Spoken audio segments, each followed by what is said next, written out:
रंगा भैया, आज हमारा धंधा ही ना हुआ है, हमको माफ कर दियो।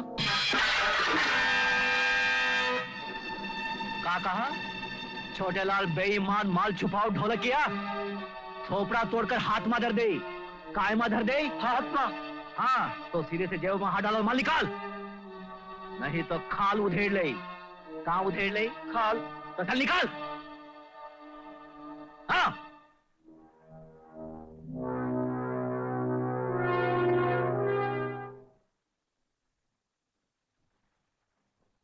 जो कोई दया सागर से उधार लेते हैं, ये बदमाश के गले पर कटार रखकर वसूल कर लेते हैं। दया सागर जी, मुझ पर भी थोड़ी दया कर दीजिए। देखो, मेरा नाम दया सागर जरूर है, लेकिन मैं पैसे बचाने के लिए पेट भर खाना नहीं खाता, तो दया कहां से खा लूं? तो समझी, ये हाथ जोड़ना और पैर पड़ना बंद करो और मतलब की बात करो। अगर गिरवी रखने के लिए कुछ है तो निकालो और पैसे ले जाओ, नहीं तो कसम तिजोरी की जमाना बड़ा खराब है। क्या गिरवी रखूं दया सागर जी? घर में जो कुछ था आहिस्ता आहिस्ता आपके पास गिरवी रख दिया, अब तो बस ये सर ही बचा है। सर बचा है तो उसे यहां मत रख, ले जाकर रेल की पटरी पे रख। सर लेकर चले आते हैं ना जाने कहां से। गोविंद, कहां मर गया था तू? कब से तेरा इंतजार कर रहा हूं। पैसा वसूल करके आया नहीं? बड़ी मुश्किल से वसूली की है सर। जिस किसी पे उधार बाकी है ना, वो हमें देखते ही भागना शुरू कर देते हैं। ऐसा ही होता है, उधार लेकर कर्जदार लोग और वोट लेकर नेता लोग हमेशा भाग जाते हैं। कसम तिजोरी की जमाना बड़ा खराब है। लेकिन तू यहाँ क्या कर रही है? चल भाग यहाँ से, चल चल माल निकाल। ये रहे 300 रुपए। 1 2 3। ओ बेला मंगल, तेरा क्या हुआ? चल जल्दी कर। ये लीजिए। तेरे पैसे? क्या हुआ? तेरे मुंह पे सड़े हुए जूते की तरह लानत क्यों बरस रही है? क्या हुआ? मालिक मैं क्या मैं पैसे वसूल करके ला नहीं सका। क्या? पैसे वसूल करके नहीं ला सका? शर्म नहीं आती? जिंदगी चलाया, खुदकुशी करके नहीं आ सकता था? कौन है वो आराम का दीना जिसे पैसे देने से इनकार कर दिया? वो चाय की दुकान वाला नारायण। मैंने उसे पैसे मांगे तो उसने साफ इनकार कर दिया और कहा, जाके बोल तेरे मालिक से, जो करना हो कर ले, मैं पैसे नहीं दूंगा। अच्छा, कुत्ते के मुंह में शेर की जुबान, उसमें इतनी हिम्मत कैसे आ गई? उसने अपने पास किराए के कुछ गुंडे रख लिए हैं मालिक, और उन गुंडों के डर से तुम दबाकर भाग कर चले आए। बताओ, ये है मेरी फौज, ये जमाना आ गया है। कसम तिजोरी की मेरा तो जमाना खराब कर दिया। हरामखोर, बुज़दिल, डरपोक। काहे को इन लोगों पर गालियों की बरसात करते हैं? पहले तुम बताओ, तुम्हारा क्या हुआ? रकम वसूल करके आए हो या नहीं? हमने गिन लिया, पूरे 750 रुपए हैं। कितने रुपए हैं? 750। ये हुई ना बात, इसे कहते हैं लोहे का शेर। और ये साला गोबर का कुत्ता, बुज़दिल कहीं का। क्या बात है मालिक? अरे वो है ना कोयले से काला नारायण, वो साला पैसे देने से इनकार करता है और मांगने जाओ तो उल्टे गालियां देने लग गया है। क्या गालियां? हाँ? अरे तो हम है ना मालिक, आपके वफादार, आपके नमक हलाल। हुकुम करो मालिक, बस। अरे जियो मेरे शेर, जमाना खराब है मगर खराब जमाने को तू ही मेरा जवाब है। जा रंगा जा, तू ही उससे बात कर क्या? अरे हम बात नहीं करते हैं मालिक, हम तो गलत बात करने वाले के दांत तोड़कर हाथ में रख देते हैं। कहाँ रख देते हैं? हाथ में रख देते हैं। अरे तुम अब तक मुंह लटकाए यहाँ क्या कर रहे हो? चलो भागो। अरे दो चाय लाना। अच्छा, अरे दो चाय हमारे साहब के लिए। रंगा, कैसा आना हुआ? बैठो, कुछ ठंडा पियोगे? हम यहाँ ठंडा पीने नहीं आए हैं, बल्कि तोहर के ठंडा करने आए हैं। क्या करने आए हैं? ठंडा। मगर मैं कुछ समझा नहीं रंगा। अभी समझाते हैं। सीधे से पैसे निकाल, नहीं तो मार मार के तोहर थोपड़े को ऐसे उबड़ खबड़ बनाई देंगे जैसे फटी हुई चटाई से बुना हुआ झोंपड़ा। लेकिन इस समय मेरे पास पैसे नहीं है रंगा। जब रंगा तोहर को नंगा करेगा तो पैसे खुद ब खुद निकल आएंगे। कैसे निकल आएंगे? खुद ब खुद निकल आएगा।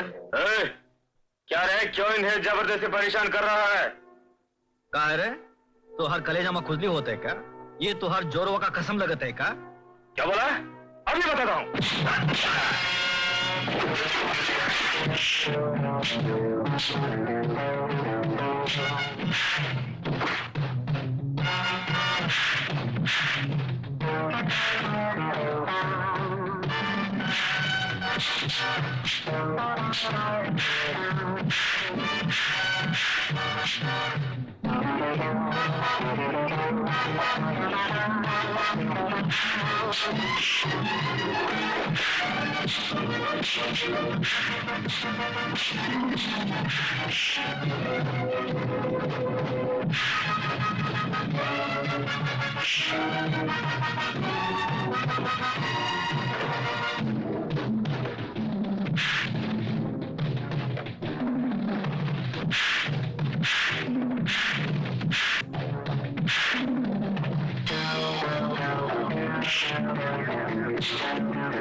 नहीं रंगा, नहीं रंगा।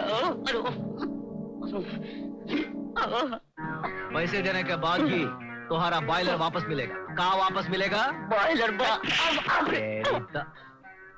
लेकिन दया सागर जी, आपने जरा सी बात को इतना बढ़ने क्यों दिया?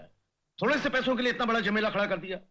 उस चाय की दुकान वाले नारायण ने आपके खिलाफ बहुत बड़ा केस तैयार किया, दुनिया भर की शिकायतें लिखवाई उसने। अबे बेवकूफ, कम अकल सुना तूने? हाँ सुन लिया, मगर ये हमरा का दोष है मालिक। हम तो हमारे जुर्म में एक ही बात जानत हैं कि तोहर नमक खाया है, और वो नमक का खाते अगर जान भी देनी पड़ जाए तो हम पीछे नहीं हटेंगे। जो आप हुक्म करेंगे वो करके रहेंगे बस। अबे कमबख्त, मैं कहूंगा कुआं में कूद जा तो क्या कूद जाएगा? वकील साहब, आपके पिछवाड़े कुआं है ना, हम अबे कूद करावत है। अबे अबे रुक जा, हमका छोड़ दो मालिक, हम अबे कूद करावत है।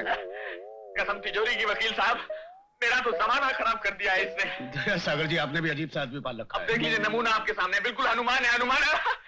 इसे कहो कि आम खाने को जी कर रहा है तो कमबख्त पूरा का पूरा पेड़ उखाड़ लाएगा। कसम तिजोरी की मेरा तो नमस्ते वकील साहब। अरे रमाकांत, तुम आ गए? हाँ वकील साहब, लेकिन बात यह है कि राजगिरी खानदान के जायदाद का असली वारिस का अब तक। दया सागर जी, आप तशरीफ रखिए, मैं भी हाजिर हुआ। रमाकांत आओ।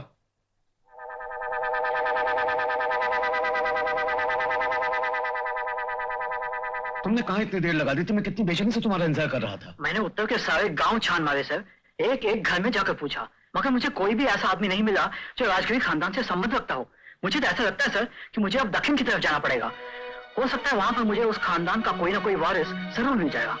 ठीक है, तुम ऐसा करो, फौरन बल्कि आज ही दक्षिण की तरफ रवाना हो जाओ और किसी न किसी तरह कोई ना कोई उस खानदान का वारिस तलाश करके लौटो। वक्त बहुत कम है जी। ये खर्चे के पैसे रखो जी बहुत अच्छा। और हर बात की खबर मुझे देते रहना। जी। ठीक है जी।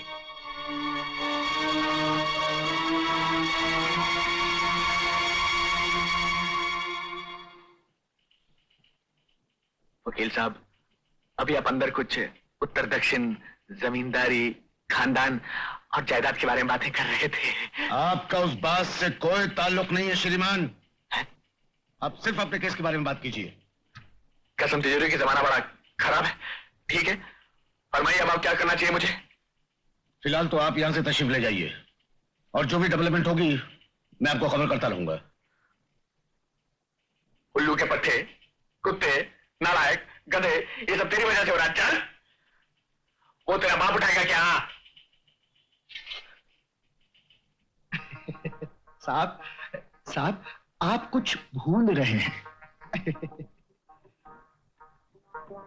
नहीं, ये नहीं। मेरा मतलब है वो पोपट की चोंच में दाना दबाना भूल गए हैं। देखो पोपट जी, अगर मैं इसी तरह आते जाते तुम्हारी खुजाती चोंच में दाना दबाता रहा तो बहुत जल्द मैं दाना बनकर खुद तुम्हारी चोंच में दबकर रह जाऊंगा। और आखिर में पता चला कि तुम्हारे वकील साहब को तो फीस कम मिली लेकिन तुम रिश्वत ज्यादा निकल गए। रिश्वत? हाँ। छी, रिश्वत नहीं साहब, बख्शीश। और क्या करूं, कमाने वाला मैं अकेला इंसान था और खाने वाले घर में बच्चों की पूरी फौज की फौज। रंगा, तू चल, मैं आया। हाँ जी। पहले एक बात बताओ, हाँ। अभी अभी वकील साहब उस आदमी से किसी जमींदारी खानदान के बारे में बात कर रहे थे, वो बात क्या है? अरे बाप रे, वो बात सबको बताने वाली थोड़ी है, बड़े राज की बात है। वो राज क्या है? अरे साहब, मैं 10-20 रुपए में वो राज की बात थोड़ी बता सकता हूँ। हाँ, मैं इतना बेईमान नहीं हूँ। हाँ, जब तक आप पोपट की चोंच में बड़ा दाना नहीं दबाएंगे तब तक पोपट वो राज नहीं टपकाएगा। अच्छा ठीक है, ये ले 100 रुपया। अब बताओ राज की बात क्या है? अब बताता हूँ। आपने राजा राजगिरी का नाम तो सुना ही होगा। हाँ सुना है, ये भी सुना है कि वो मर चुका है। हाँ वही, उनकी अपनी कोई औलाद नहीं थी, बीवी जवानी में मर गई, तो एक नाचने गाने वाली ने डोरे डाल के उनको फांस लिया और शादी कर ली। उसके थोड़े दिनों बाद उसका भाई उसके साथ आके रहने लगा। बस फिर क्या था, भाई बहन ने मिलकर राजगिरी को जी भर के लूटा, उनकी सारी दौलत हड़प गई। लेकिन मरने से पहले राजगिरी ने चुपके से एक वसीयतनामा तैयार किया जिसका किसी को पता नहीं था। और जब उस वसीयतनामे के बारे में उनकी दूसरी बीवी को पता लगा तो वो जोर से चिल्लाने लगी। नहीं, ये नहीं हो सकता, मैं नहीं मानती। वो इस किस्म की वसीयत कैसे ले सकते हैं? दीदी, अब चीखने चिल्लाने से क्या फायदा? मैंने आपको उनके जीते जी चेतावनी दी थी कि दीदी संभालो। जिया जी के अंदाज मुझे को अच्छे नहीं लग रहे, तो आपने मेरी एक नहीं सुनी। अब तो आपका बैंड बज ही गया। आपने हमें उस वसीयत के बारे में उस वक्त क्यों नहीं बताया जब वो जिंदा थे? कैसे बता देता?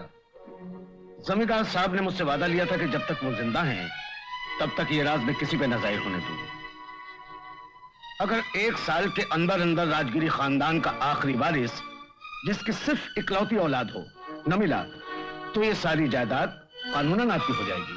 वकील साहब, अगर इस वसीयत के राज का लोगों को मालूम पड़ेगा तो हर चलता फिरता बदमाश इस राजगिरी खानदान का मेंबर बनकर जबरदस्ती अपना हक मांगने आ जाएगा। तब लेकिन वसीयत का राज दुनिया पर जाहिर करने की जरूरत भी क्या है? Correct. अगर वकील साहब सचमुच इस खानदान के लिए अपना फर्ज निभाना चाहते हैं तो ना ये राज किसी को बताएंगे और ना ही इस खानदान के आखिरी वारिस को तलाश करने की कोशिश करेंगे। मैं इस राजगिरी खानदान का हमदर्द और वफादार हूं, इसलिए स्वर्गीय महाराज की वसीयत के मुताबिक इसके वारिस को तलाश करना मेरा फर्ज है, जो मैं निभा के रहूंगा। वकील साहब, आप एक मरे हुए जमींदार के साथ वफादारी निभाने के लिए हम जिंदे लोगों की जिंदगियों को बर्बाद कर देना चाहते हो, हमारी टोपी फिरा देना चाहते हो। मेरा ख्याल है आज के इस दौर में कोई भी अक्लमंद आदमी ऐसा घटिया काम नहीं करेगा। मेरा कहना मानिए और इस वसीयत को भूल जाइए। आप हमारे फायदे की सोचिए और हम आपके फायदे की सोचते हैं। आपने गलत दरवाजा खटखटाया है मिस्टर प्रसाद। मैं बिकाऊ नहीं हूं, चाहे कुछ भी हो जाए इस वसीयत को पूरा करना मेरा फर्ज है। Nobody can stop me। इसमें जो लिखा था वो आपको बताना मेरा फर्ज था, इसलिए मैं आया था और मैं जा रहा हूं। तो ये राज है दया सागर जी। अब हमारे वकील साहब उस खानदान के आखिरी वारिस की तलाश में लगे हुए हैं ताकि सारी जायदाद जमींदार की दूसरी बीवी और उसके भाई को न मिलते हुए उस आखिरी वारिस को ही मिले। जायदाद कितने की है?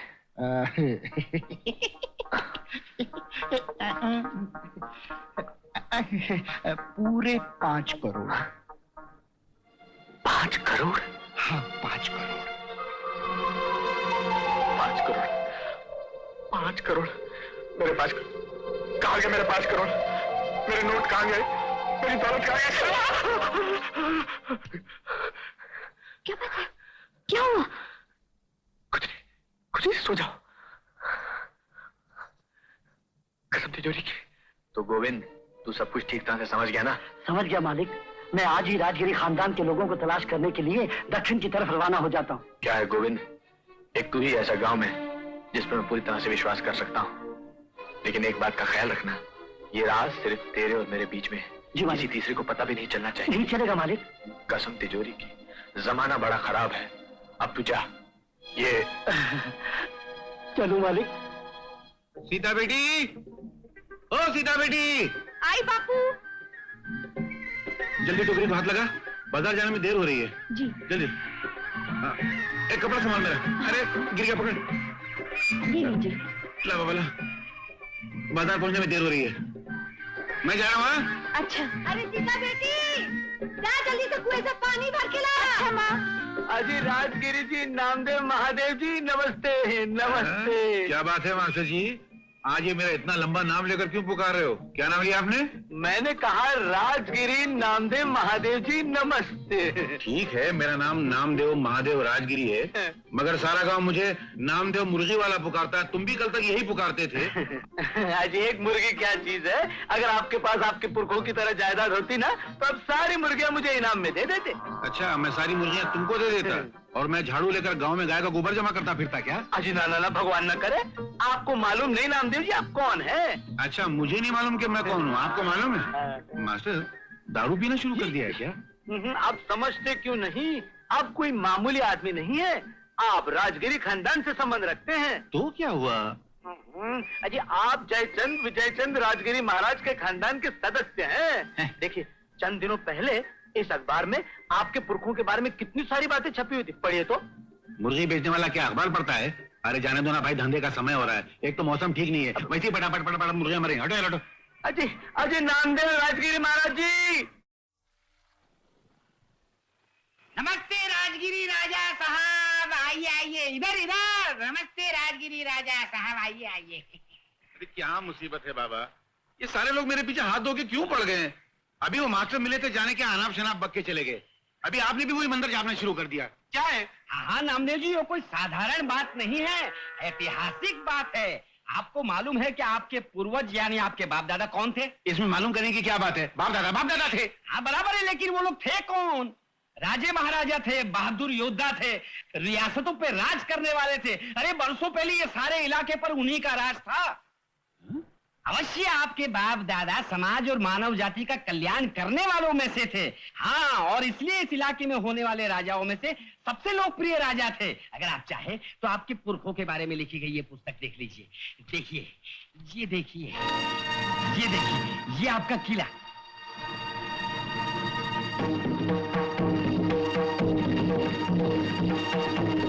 ये आपकी सेना, कितने सैनिक हैं इसमें?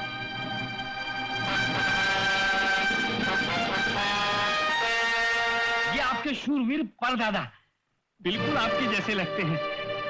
और ये है आपके महावीर दादा, जिनका नाम भी नामदेव महादेव था, जो आज आपका है। वो हर रोज प्रजा में इतना दान करते थे कि लोग अपने सर पर उठा उठा कर घर ले जाया करते थे।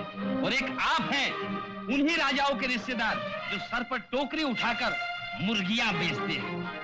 जरा सोचिए, वो क्या जमाना था जब आपके दादा परदादा सर पर ताज रखकर गद्दी पर बैठकर राज करते थे, अपनी सेना को लेकर अपनी वीरता के झंडे गाड़ने जाया करते थे, हाथियों पर बैठकर अपने शत्रुओं का सर कुचलने जाया करते थे।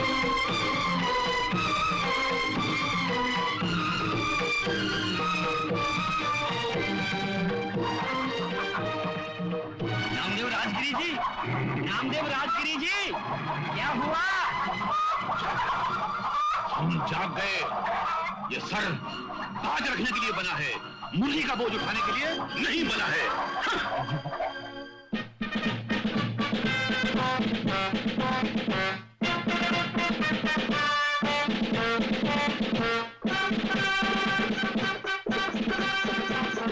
सामने वाले रोक।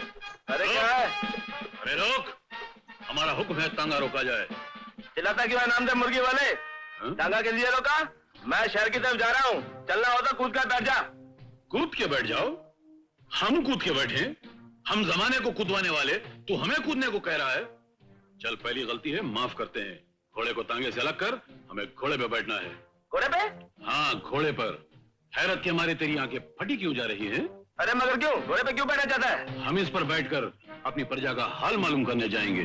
अरे नामदेव, क्या हुआ? तूने दारू पीना भी शुरू कर दिया क्या? खामोश, बकवास नहीं।